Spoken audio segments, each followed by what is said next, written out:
Okay, so in the last video, I was explaining how the Zodiac can clearly show the planetary kingdom or cabinet, if you like to think of it that way. And you can kind of understand that each sign relates to a certain position in life, like Mercury being the prince or the heir apparent. Well, that's just fitting for Mercury because Mercury is like a prince. He's youthful and he is skillful and clever, like how a prince should be. So you can, I don't know, you can just kind of use these things to fill in details and to get your foundation of what the planets are like, to get that down. But then also, what you know about the chakras, you can look at here. You can see that the sign Cancer and Leo, this is the chart of Ram Dass. He's a Cancer rising. He has an exalted Jupiter on the ascendant. Brahmin sign and a Brahmin planet on the ascendant. And he is very much a Brahmin in a modern day context, a teacher, and someone who is particularly concerned with relieving suffering in the world. But you can see that you can see the chakras in the same way with Cancer and Leo being the sixth chakra or the Ajna chakra, the command center, and they're the royalty. So these people are more commanding, and planets in these signs can be a little bit more commanding. And particularly, I would relate the sun to the pineal gland, the exact center of the brain, like here and here, like completely central. There is a gland inside of our brain called the pineal gland because it looks like a pine cone. And it is very strongly related to our consciousness and our circadian rhythms and how we feel, and like our all basic solar qualities, like whether we get aggressive or not, or things like that, just our whole rhythms, you know. And the sun is about creating the rhythms and creating the kingdom, lighting up the world. That's what he's always doing with his chariot up in the sky. And so in the same way, the pineal gland has to do with regulating everything in our body. And also, when we meditate very deeply, we release powerful compounds from our pineal gland, which is why we feel so amazing when we go into deep meditative states. And then the pituitary gland would be related to the moon, which is like here. Like, it's not in the center, it's up at the front of the brain. And the pituitary gland is really, there's a lot of people don't ever think about these distinctions when we talk about third eye, but that's actually the real third eye. And it's not really important for this stuff, so we'll leave that off. But that energy center and that chakra, the Ajna chakra, and those two glands are strongly related to Cancer and Leo and this stuff going on here. And you know, if you do a little research on these glands are also very, very important for growth, particularly the pituitary gland for releasing the proper growth hormones. And the moon and Cancer being the pituitary gland, Cancer and the moon relates to growth, as the moon is always waxing and then waning. So that should all make sense. Moving on, then you get to Gemini and Virgo, and this relates to the throat chakra, Vishuddha, I think, is what it's called. And the throat chakra has to do with our understanding and our communication of things and how clearly we perceive. And so that's has a lot to do with Mercury. And that's kind of Mercury's whole MO, is like skill and communication and things like that. Then, and then also that chakra relates to the first element. This is the self, so it doesn't relate to an element, but then when the self projects itself, it goes down to ether. And the throat chakra, so this throat chakra relates to the ether element of space, or Akash. The word is Akash in Sanskrit, and that literally means sky. And that is also the origin of the word Akashic record. You know. So Gemini and Virgo are the throat chakra. And then moving down to the heart chakra, I believe it's called Anahata, means like the unstruck sound. When you get to the heart chakra, when you start to reach that stage that you can hear the Om vibration, like the unstruck sound, or you can feel a great deal of love and tranquility and peace for everyone. You can just feel God's presence through tranquility and love at that stage in meditation. When it comes to just life, Venus is obviously all about like improving life and making life better for us and more comfortable. And that's kind of what the minister is supposed to do. The advisor, like I was talking about, is supposed to advise the king and help him. But the king is still supposed to make the decision finally on his own. But the minister is there to advise. And this relates to the wind element or the air element.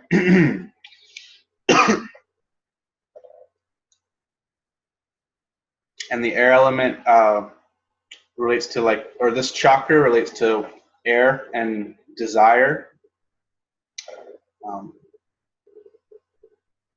And it relates to, I think the thymus gland, but there's a particular gland here. And when we fall in love, it seems to release a lot and get activated. Also, studies have shown. And the only reason I'm really mentioning the glands is because the glands are the biggest proof of the chakras, because this stuff was talked about in very ancient times before we ever did medical surgeries and realized that there happens to be a perfect gland that fits to every chakra. And the glands relate to our states of consciousness, our moods, our feelings, and all of these things, like whether we're in love or not, whether we feel like we're in love.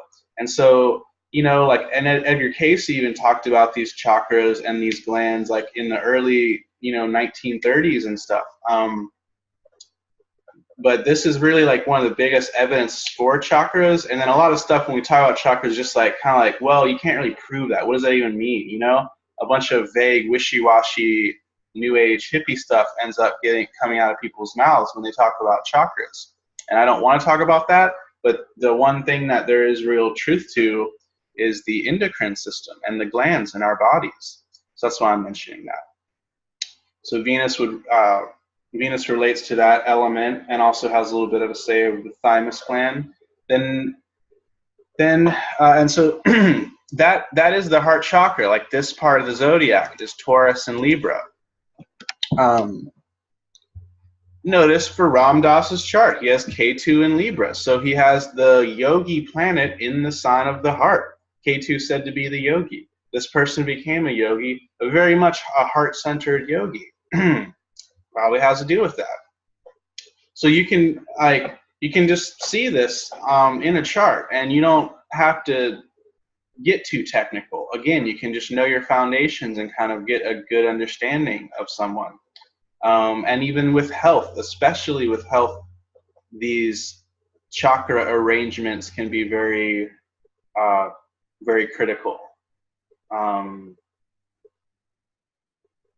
I'm actually just noticing it right now because Ram Dass had a stroke, which has to do with Mars and the sun and the heart and the blood flow in the nervous system. And, this Aries Mars nervous system chakra has Rahu in it, a cruel planet. And then Mars is also connecting to the other side of the heart, Leo, in the core. And so there are cruel planets there, and that's aspected by another cruel planet, Saturn and Rahu. And whenever Saturn and Rahu both aspect, there's always going to be trouble for something. So right there, I just happen to see it using this technique. Oh, that makes a lot more sense for his stroke.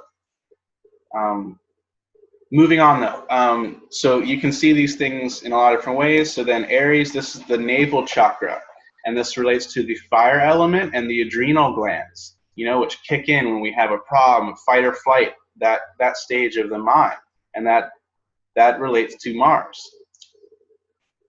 And notice that the sun is exalted in that chakra, because that's the sun would do well there, so you can also kind of understand like why planets are exalted and debilitated where they're at based on this map of the chakras, which is another way of just saying the zodiac. So yeah, from that point, then the energy can go down to the sacral chakra, or the water chakra, the Svadhisthana, or the other one's called Manipura. This one's called Svadhisthana. Or I'm probably saying that wrong. But Venus, Moon here. Oh yeah, so he's got a healthy water. He's got 2 benefics in the water chakra. So yeah, the water element's pretty pronounced with him, and that is the element of spirituality and of longing. And he was a very accomplished Harvard psychologist and all this stuff, and still wasn't able to be fulfilled, still wasn't emotionally fulfilled, still didn't feel like happy or any of that. So yeah, he's a very refined person with this exalted Venus in that chakra. That relates to a certain set of glands, Leydig glands, I want to say they're called. I'm forgetting what those are called, but it's actually not the sexual glands, even though it's called a sexual chakra a lot. The sexual glands are related to the root chakra, the gonads or testicles or ovaries or whatever. Aquarius and Capricorn. That's the root chakra, and it's ruled by Saturn. And that's the earth element chakra. So all the heaviest stuff kind of falls to the bottom, and it's Saturn's job to deal with that. And we always like to hate Saturn or bash him, but really he's, in my opinion, the greatest planet, because he does all of the work that no one else will do, which we need done. And there's a great spiritual master who said, the spiritual capacity of a person is in direct relationship to their capacity to suffer. So the more one can suffer, the more spiritual development they have. The less one's able to suffer, the more they just think they're spiritually awake. And they're just enjoying this game of their ego mind. Because, you know, that's the thing, is it's all about the ego mind, and that's the only thing that suffers. So if you can suffer, you have less ego mind. You know what I mean? Is one way to put it. Or you're less clinging to it. You're less attached to it.